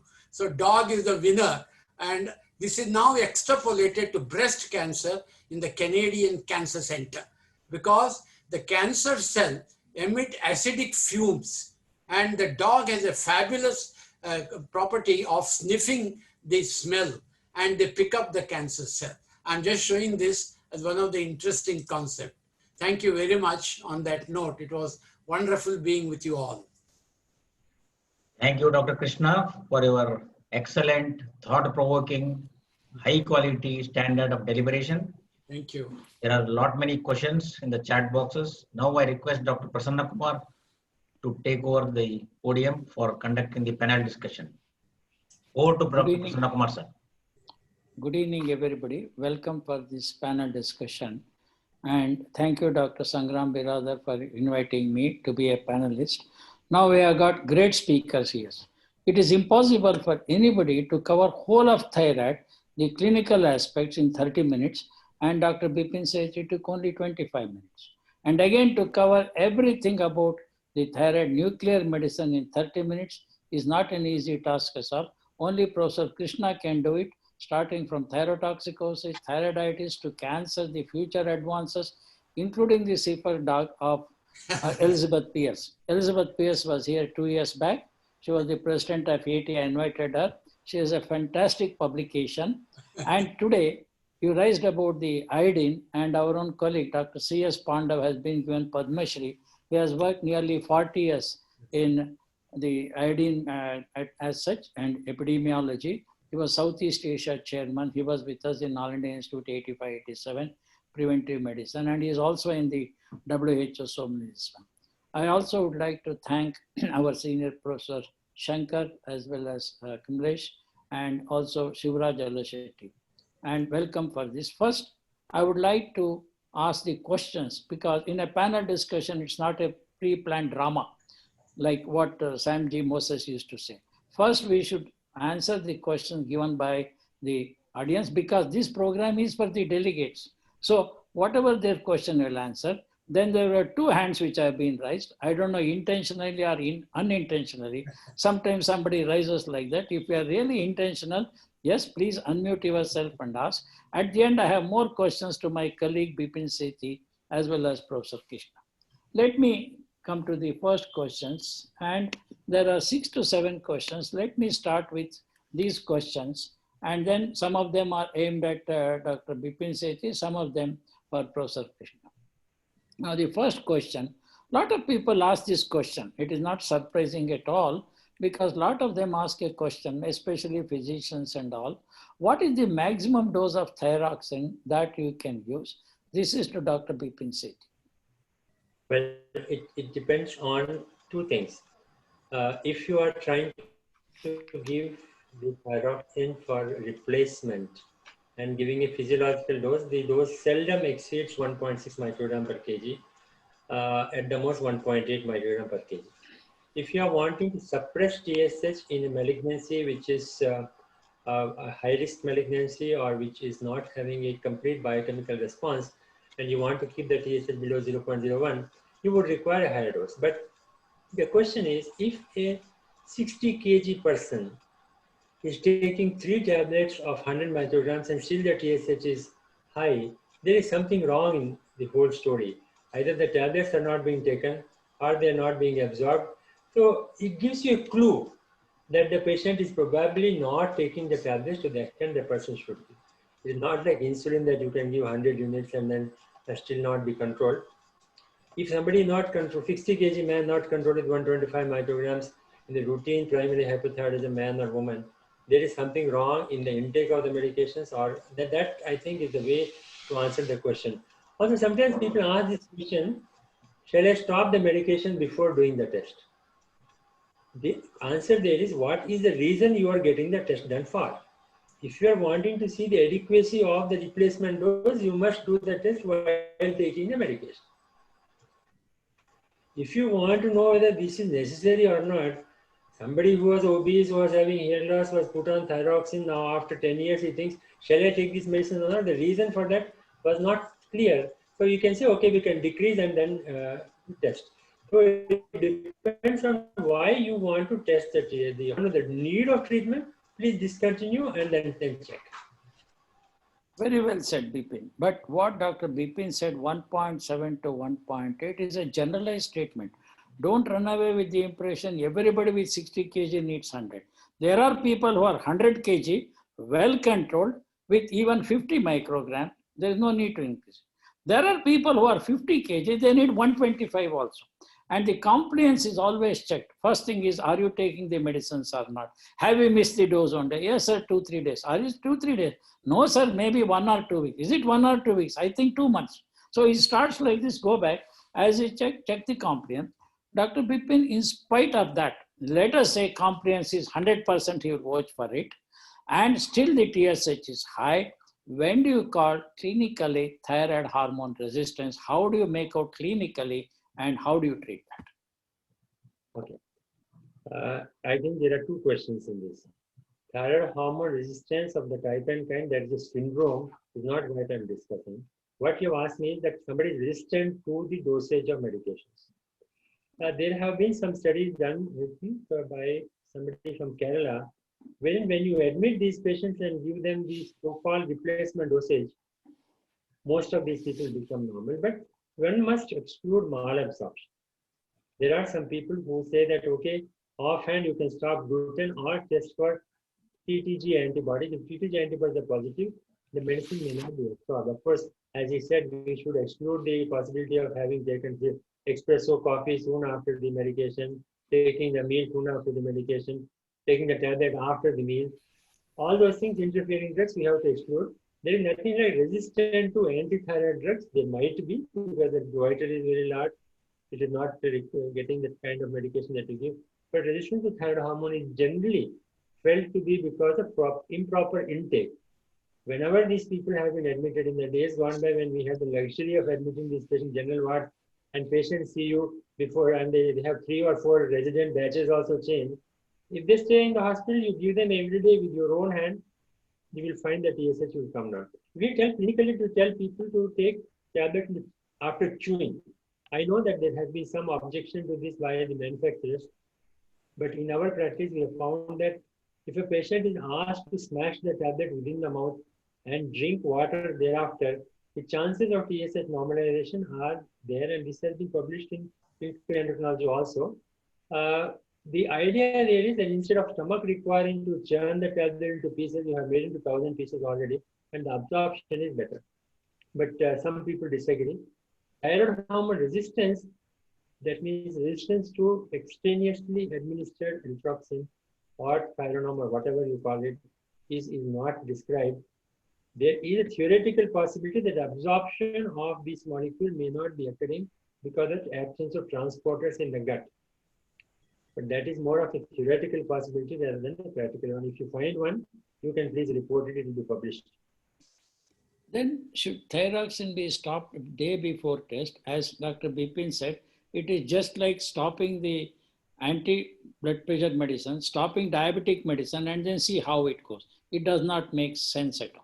Other thing is, even if you stop one day or take it, it doesn't make any difference, because the half-life of thyroxine is 4.5 days, whether it does not. So I always do T4 and TSH, because TSH shows in the long term whether he is taking the medicine or not. Suppose he has lost 3-4 days and cheated, then T4 will be low, TSH will still be normal. So the T4 level in the blood shows the compliance of the drug. TSH shows whether the dose he has taken last 2 to 3 months is adequate or not. That is how, because a lot of people have this complaints. It is not that because lab is there when I'm doing it, and for the last so many years I do both T4, TSH. Whereas if there is a problem of the finances, you can do only TSH and then do the test. And as Bipin said, it used to take days and weeks before you get the TSH test at all. But today, you can get it in 40 minutes. In fact, from the last 1 year, I got these strips from France, where it is a point of care, just like pregnancy test. Take it, put the serum or even blood 2-3 drops, put the buffer, they get the pipette. Within 15 minutes, I get TSH, less than 5, more than 5. So even for screening, it is good enough. Dose is good enough. Hopefully 2021 will be getting it. My friend Joel Aaron Cross from the Salt Lake City, Utah, last 2 years spending here in Bangalore, is coming out with a mobile phone based technology to detect TSH. Just insert it, do it. So neonatal screening can be done. You don't need to send the lab to the laboratory at all for that. So all these technology are coming in future. One question to Dr. Krishna, that you said this is the age group and all. Why radiiodine is only given above the age of 40 years? No, in fact, as of today, we are giving even in the younger group also, if they have not responded to the medical management. I have treated a girl of 13 years also who could not, and today she has gone on to marry and have lovely children and all that. But by classical teaching that has always been going on with respect to radioiodine, the reproductive age group, that 35 to 40 years, was kept as a sort of a line above which we should not have any worry, hoping that by that time the lady has already had the children and the family is complete. But today that philosophy does not exist to that strictness, and we can even treat the younger group. And it is very correct. In fact, if you ask me, the youngest I have treated is 10-year-old. Right. And everybody should read the paper of Joel Hamburger. I read it in 1987 JCM. Right. Mind you, he has given 700 and odd, less than 800 children between 2 to 18 years. See the guts that he had. I'm telling of 1987, 2 to 18 years, given radioactive iodine for graves, not anything else. And he has followed up for 20 years, not 1 or 2 years. And what did he look at? He looked whether there is any thyroid, is there any tumor, is there any malignancy. He has looked at children born to them, because some of them are 10 or 15, got married children for external, internal abnormality. At the end of 2 decades, 700 and odd patient, Joel, I still remember that paper, right? He said at the end of 2 decades, there is no increased incidence of malignancy, whether it is a leukemia, whether it is tumor, abnormalities in children born to those who are given radioiodine 2 to 18. That makes it true. Only today, all the guidelines say don't give it below the age of 6. If you see a child with 4 years, 2 years you manage anti-thyroid, he crosses 6 years, you can see it. If I compare my 50, 60,000, 1 lakh diabetics and my thyroid patient 5 to 8,000 received radioiodine in the last 35 years, 85 is my first paper. Now 35 years, I have not seen a single patient of Graves' disease getting radioiodine coming with cancer. But out of my diabetics, every week I see 2 to 3 having breast cancer, uterine cancer, ovarian cancer, lung cancer, gastric cancer, name anything. So my own data, if I see, there is more cancer of any time with diabetics rather than Graves' disease radioiodine. This is what I find. I have published 10 years follow-up, 20 years follow-up. Now I can follow 30 years follow-up. People who are received in 88 till now. In fact, they are the ones who are very regular and they bring their children. Why do you want radioiodine first line? They say, my mother took it 20 years back. She is all right. She said, go to them, take radioiodine as a first line. I don't believe a second line. Now, there is a lot of questions are asked by Bikash Chandrananda. One of the questions that he has asked is, what is the precise target of TSH for infertility in hypothyroid, Dr. Bipin? Well, the magic target seems to be 2.5. But if the person has a TSH of 2.7, 3.1, many people are being turned down from fertility clinics even when they do not have any disease. So the guidelines say that if somebody has got antibody positivity, they may require treatment between 2.5 to 4, target being 2.5. This is assuming that we do not have our own standards, which we do not have at this moment. Levels up to 2.5 to 4 in the absence of antibodies, previous bad obstetric outcomes, they can be just like that. There are people, girls who are being sent away saying your TSH is 2.51. You cannot conceive, you will be infertile till your TSH is brought to normal. And you repeat the test and the value comes different. This 0.01, I don't know from where these numbers come, but target is preferably 0.2, 2.5 or less. And now what we are seeing more and more patients, 30, 35, 40. Sir, I am undergoing IVF next week or even ICSI.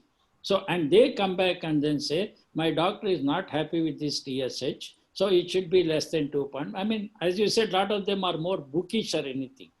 And let us say, Dr. Bipin, a lady comes, she is pregnant now 6 weeks, her TSH is 150. How do you manage? What do you tell?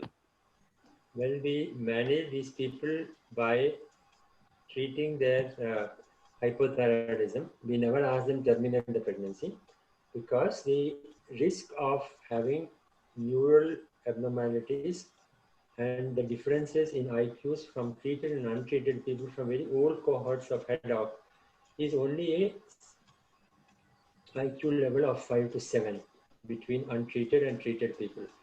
That is the difference of the IQ of Prasanna Kumar and me. He is very intelligent. I have got 7 point less. My mother was never hypothyroid. I also did not suffer great deficits because of this. So this 5 to 7 thing, and people be telling the mother that you get the child aborted, your child will be mentally retarded. All those things hold no water. If the person is having this at 6 weeks, it is unlikely it will have any effect at all because the organogenesis occurs between week 6 and week 13. This also reminds me that if the person can be taken off and if there are drugs, we do take them off during this critical period also. So a level of TSH, you talk to anybody in this field, is never an indication for medical termination of pregnancy. I agree with you. All of you here in the panel are all above 60. When we are all born, neither our mother nor we had any TSH. At least all of us are much, much healthier than many other people, half our age also. So this is only one paper which was published 30 years back, that if the TSH is more than 4, the IQ of the child will be 1 less than the other child. Now, if you go to 3 psychologists, the IQ assessment, one say 120, another 110, 105. The IQ tests are not something perfect test, a measurable parameter. It doesn't matter. The essence of message, what he said, irrespective of the TSH, you tell them that there is a risk. You can't say there is no risk. There is a risk, but start the medicine today. I have not seen anybody 30 years, whether TSH 20, 30, 50 undergoing abortion. In fact, some of the gynecologists have said, nothing do you start. All of them have delivered absolutely normal children. In fact, normal parents, some of them got hypothyroid because the incidence of neonatal hypothyroidism, according to Raghupati, it is 1 in 1,999, like Bata Shoe Company price or so. Some of them, Meena Desa and all in the past, had a 3.5, but every 3,500 children born 1. But Raghupati from Vellore has said 1 in 1,999 have it. So that way you don't have to worry because first 6 weeks, the thyroid is not formed. The fetus is dependent on the mother's thyroid to see that it comes. After that, it has got its own thyroid. Here's a question both of you can answer.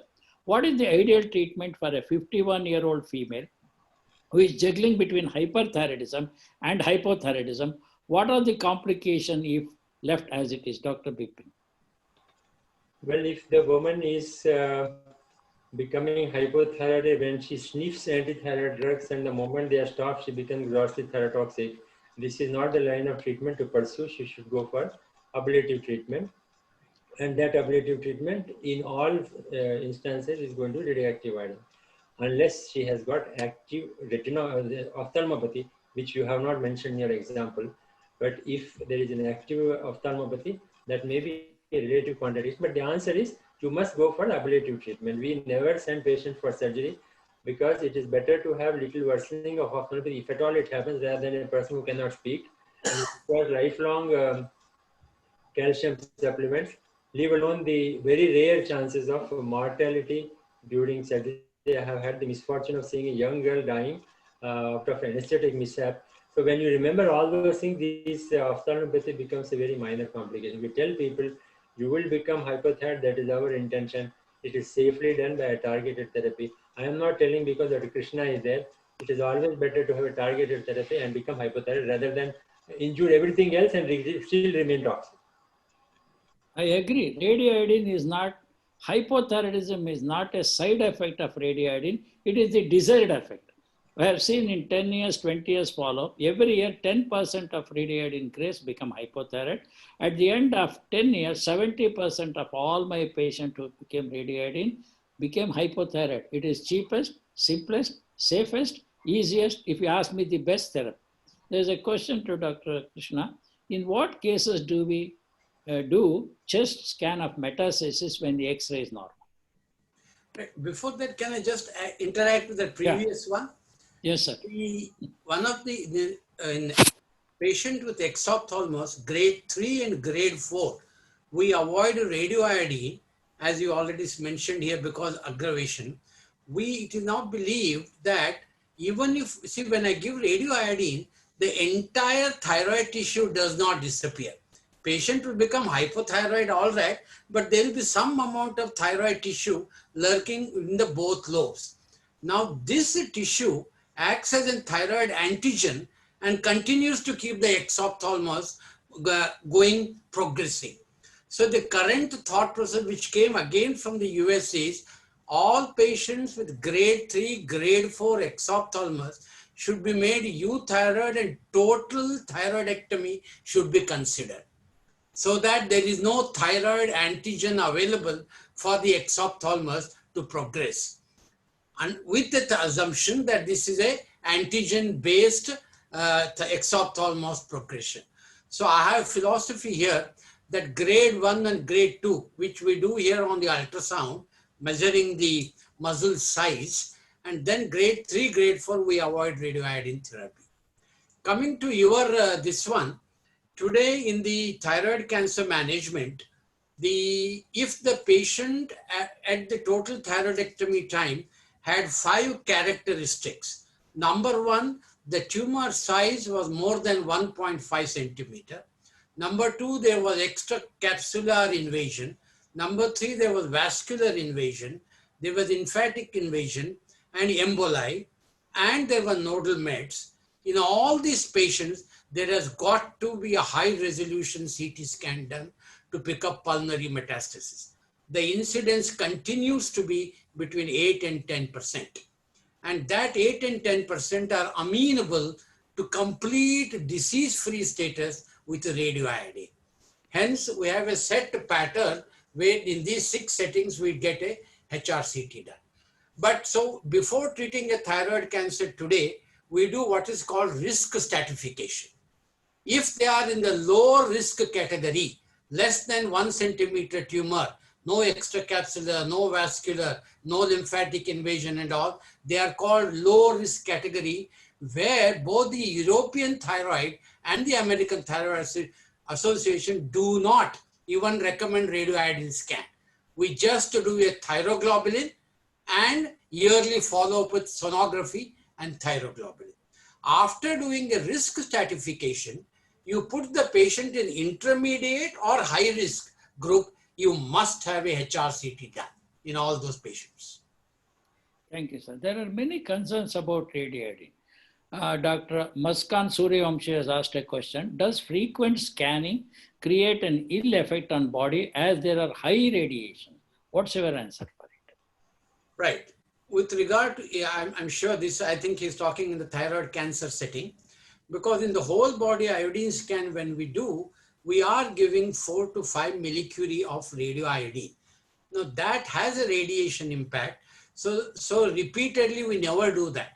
We do either once a year or once in 2 years, unless there is a clinical disease or there is elevated thyroglobulin or the HRCT is showing a pulmonary nodules. Only in that setting, we do a repeat iodine scan. But doing a repeat iodine scan every 4 months, 6 months is never recommended. It's only once a year. And after we classify a patient as a disease-free status, then no radioiodine scans. It is only high-resolution ultrasonography, thyroglobulin, anti-thyroglobulin antibody, and TSH estimation.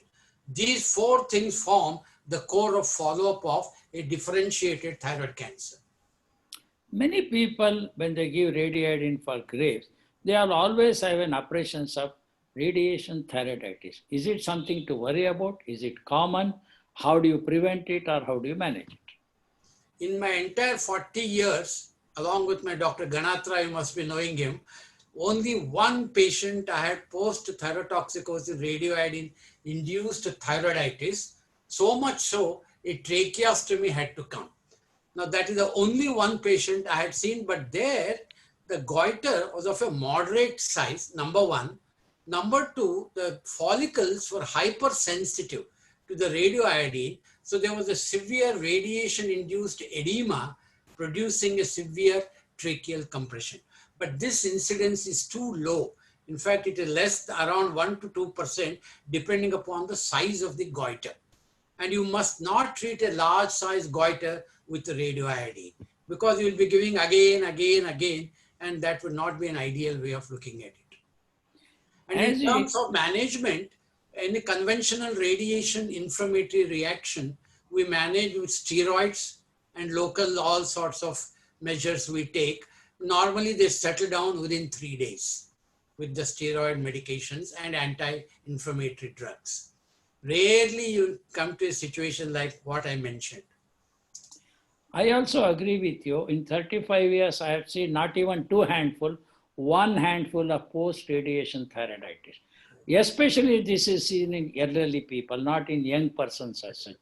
Young persons, I don't give anything, just beta blocker, no anti-thyroid drug, straight away give the dose. So in elderly persons, 60, 65 or heart disease, it's only these patients, I give them anti-thyroid, make them use thyroid, and then give the radioactive item.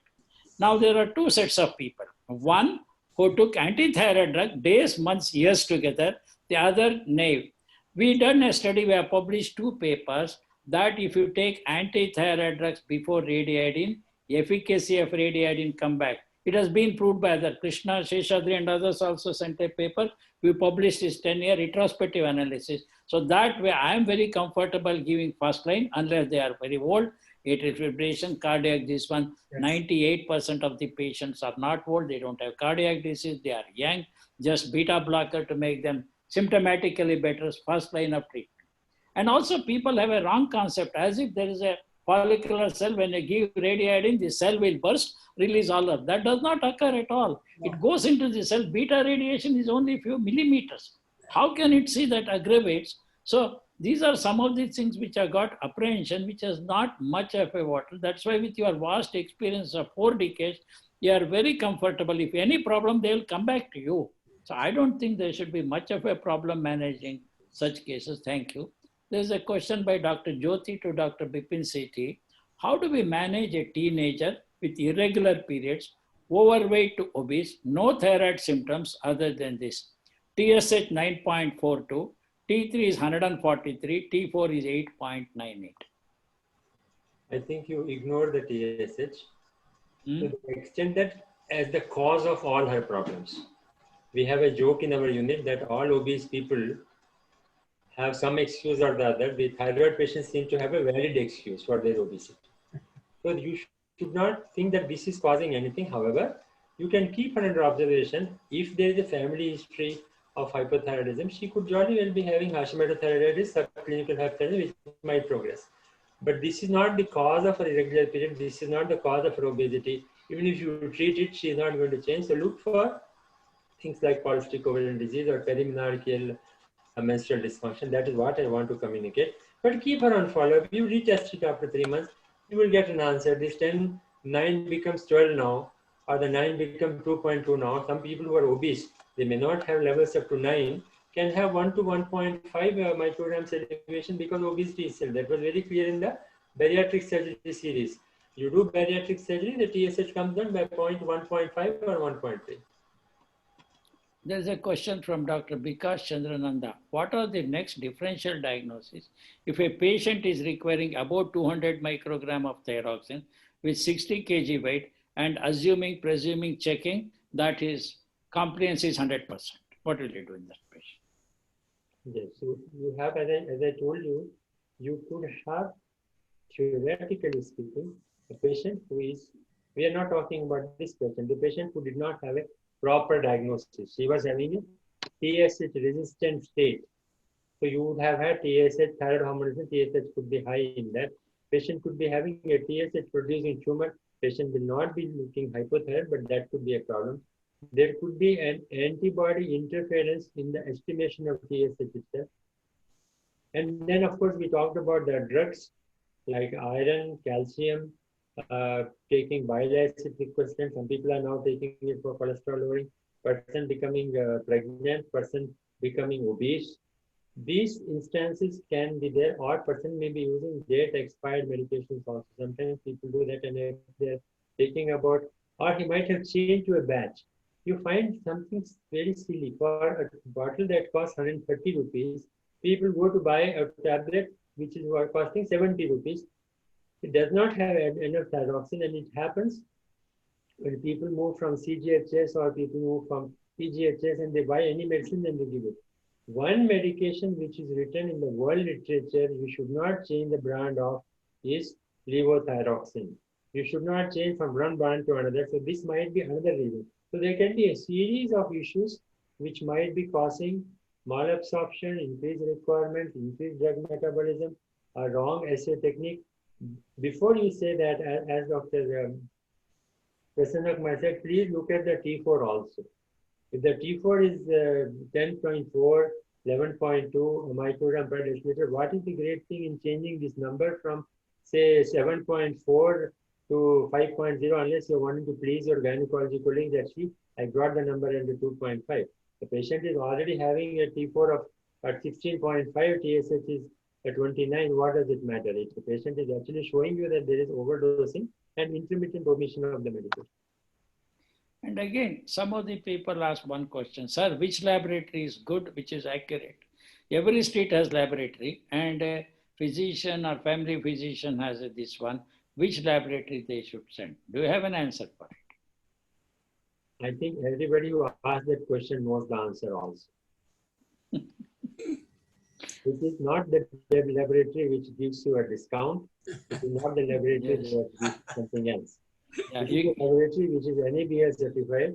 It's a laboratory which is, if you are believing in American certifications, that kind of thing. A laboratory which does a standard, puts a standard in every essay every day, not plotting the value on a graph that was in 1960s.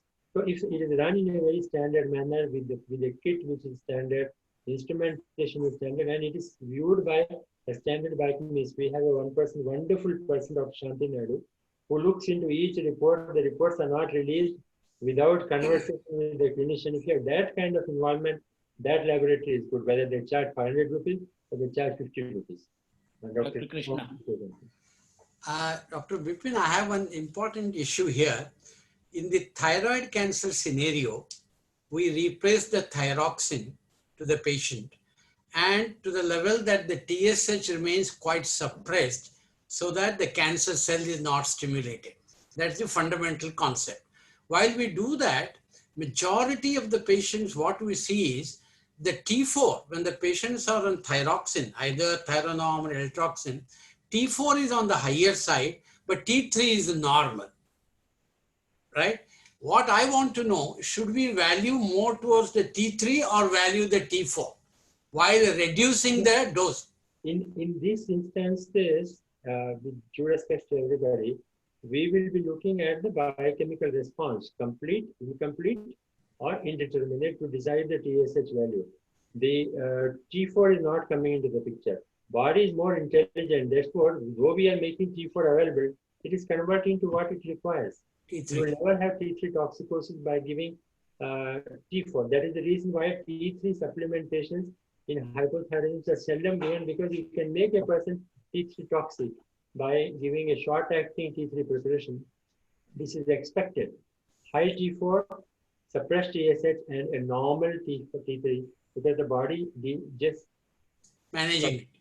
it Secondly, before. another thing, important issue is, in the post-surgical scenario in the cancer setting, we depend upon thyroglobulin as our indicator during the follow-up, and we now also do anti-thyroglobulin antibody along with that and TSH. Because if the anti-TG antibody is high, the thyroglobulin loses the value. Now, what I want to know, in 2 of my patients, anti-thyroglobulin antibody was very high, 800 and all that, clinically no disease, ultrasound and the scans are negative. These 2 patients took 6 years for the anti-TG antibody to come back to normal. What I did was, I did not interfere with them. I said, you have no disease, I am not going to do anything. Luckily now, last about 3 months ago, he came back for follow-up. The whole value has come down to normal. So what I want to know, how long these antibodies can hang on at that level? I thought it is months. Am I right?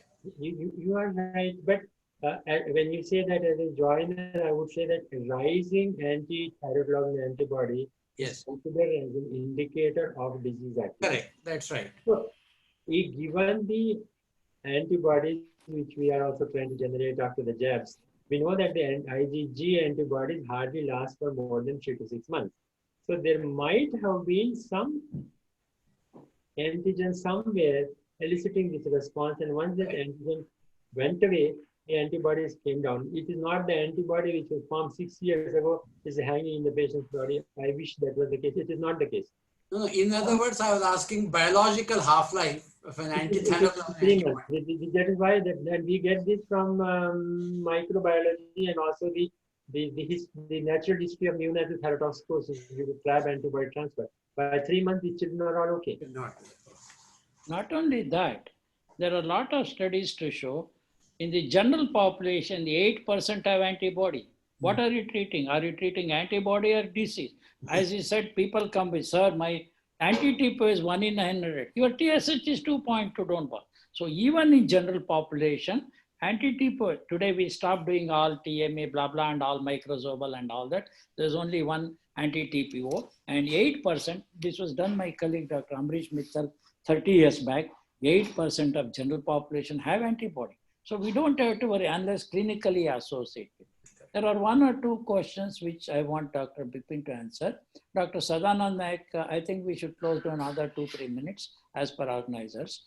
Dr. Sadanand Naik asks, does the brand of thyroxine have any bearing? Yes.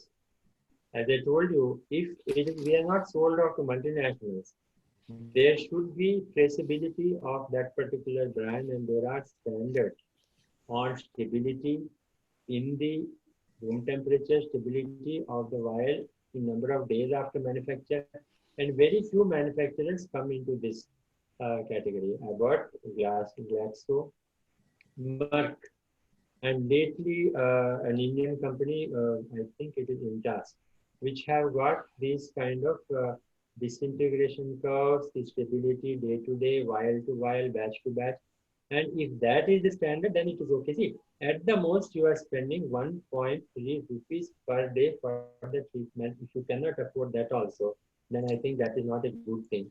Of course, certainly, if you take the generic brands, you will be able to achieve TSH by taking slightly higher dose, but there will be batch to batch variations between these two. So kindly do not try to save money of the person by how much, by about 60 paisa or 70 paisa per day. You don't even get chiller of that type in these days. So go by standard brand, whichever brand you like, you choose it. And if you want to use an Indian company, choose that one. If you want to choose multinational, choose that one. But there should be availability also. This is not about which brand to use. You write a brand A, and the brand is available only next door to a shop of a particular clinician. Where will my patient get that brand next time? And please do not use that once in a week preparation. It has got absolutely no data at all. Do not use it, and whether the people who manufacture them crucify the next minute does not matter. But use a brand which is available across the country. Patients should not run from pillar to post for that medication. Many of the times, this happens with PTU. We write PTU in good confidence that it might help a candidate person in the first 3 months for good or bad. And we write the prescription, patient says, I never got it, and she comes back thyrotoxic after 1 month. What is the use of that prescription? So write a prescription which is available, and the availability of the brand should be across India and not just next door to your shop or whatever the things might be. 20 years back in an Indian Thyroid Society meeting in Hyderabad, one endocrinologist, PG, she presented a poster. She said, sir, I have got 3 brands, A, B, C, bioavailability 93%, 88%, 74%. She has done a very honest work. I said, tell me what is A, what is B, what is C. Sir, I can't tell you. You can't tell me. I will tell you what it is. This is A, this is B, this is C. Is it yes or no? Yes, she said, perfectly or all right. We know by experience, the bioavailability, see, even the drug controller does not insist 99% bioavailability. 92 is sufficient. And as he said, one batch I may get a certificate, next 20 batches I may not get a certificate also, I may not even submit also. So that is why there are times when physicians will say, okay, you have taken this brand, I am not very comfortable, change over to this. Suddenly TSH, which is 12, same dose with a different batch comes to that. It is not compliance alone. So bioavailability can vary. Don't think all brands have 98%. The last question before we wind up is Dr. Vinod Kumar, Vineet Kumar Gautam to Dr. Bipin Sethi. A person with single high TSH, as in case 3, discussed here by Dr. Bipin, what is the option? Case 3, TSH high. The single value which is high. And by that high, I do not mean more than 100. It is a high value of 11 or 12. Heavens are not going to fall. Wait for about 6 weeks. If it is thyroiditis, it is transient. It will come back to normal. Exclude the possibility of the patient being pregnant and also the desire of the patient to become pregnant within the coming 6 weeks. Otherwise, you can just follow these people. A single value in a clinical setting, which is not sky high. I'm not talking of more than TSH patient is hardly able to open eyes, hardly able to converse with you. That is a different story altogether. For that patient, you may not even require TSH, but you have a normal patient TSH is 8, 9, 10, 11, 12, whatever. If you are very, very keen, you can do an FT4 level also. But I think we can wait in an asymptomatic patient, and that is what we do in our own setting. Otherwise, you can check antimicrobial antibodies if the patient is going to an underdeveloped country like United States, where she will not have the possibility of doing another TSH for 6 months or 1 year. You might do anti-TP, anti-TPO antibodies. If they are positive, you might be tempted to treat that patient. Otherwise, barring these settings of pregnancy, fertility, or somebody moving to a destination where they cannot get a retest done, there is no need to change this thing. Thank you, Dr. Bipin Sethi. Thank you, Dr. Krishna, for both the speakers have done an excellent, very lucid presentation, and they have answered all the questions very effectively to the satisfaction. At the end, I would like to thank the organizers of this meeting, especially Dr. Sangram Biradar for inviting me, and I have going back wiser with a very excellent, well-spent time afterwards. Thank you very much. Over to Dr. Sangram. Thank you, sir, for wonderfully moderating the session. I hope it was a wonderful learning for all the audience and a wonderful teaching for the faculty. I thank Dr. Prasanna Kumar for wonderful moderation. Now I request Dr. Shivraj Al-Shetty to propose a vote of thanks on behalf of all. Hello, I am audible? Yeah. Yes, yes. Hello everybody and good evening. All of you have enjoyed the brilliant talks by 2 speakers and later they moderating the session by Dr. Prasanna Kumar. On behalf of MESART, we thank immensely first our Dr. P.S. Shankar, who is a Professor Emeritus, Rajiv Gandhi University, and Senior CEO of KBN IMS, who has been a guiding force for us to conduct various academic activities through MESART. I thank you, sir, for your valuable presence as a guest of honor today. Next, we thank Dr. Kamlesh Tiwari, who is the President-elect of National API Body, who has been kind enough to spare few minutes with us to inaugurate this particular important CME. Now coming to the speakers, Dr. Bipin Sethi, who is a Chief Endocrinologist at Care Hospital just near to us in Hyderabad. He is famous for his meticulous talk and in-time talking. I thank you, sir, for your valuable presence here and giving a brilliant talk. The next, I thank Dr. B.A. Krishna, who is my friend and my undergraduate classmate at Bellary, who has been a very vivid and lucid speaker in all the occasions. So he has been very kind enough to spare his time with us to spread the knowledge on thyroid problems in radioisotope. Next, I thank Dr. Prasanna Kumar, who is a chief endocrinologist Bangalore, and he is a very popular endocrinologist at Bangalore. And he has been doing a lot of work to help the patients of type 1 diabetes. I thank you, sir, for moderating the session very well. And last not the least, I thank all those who have joined from different areas for this probably very interesting academic session. We have been seeing that more number of cases we are seeing of thyroid problems in day-to-day practice. maybe because patients are more aware of this, and also maybe diagnostic modalities are increasing.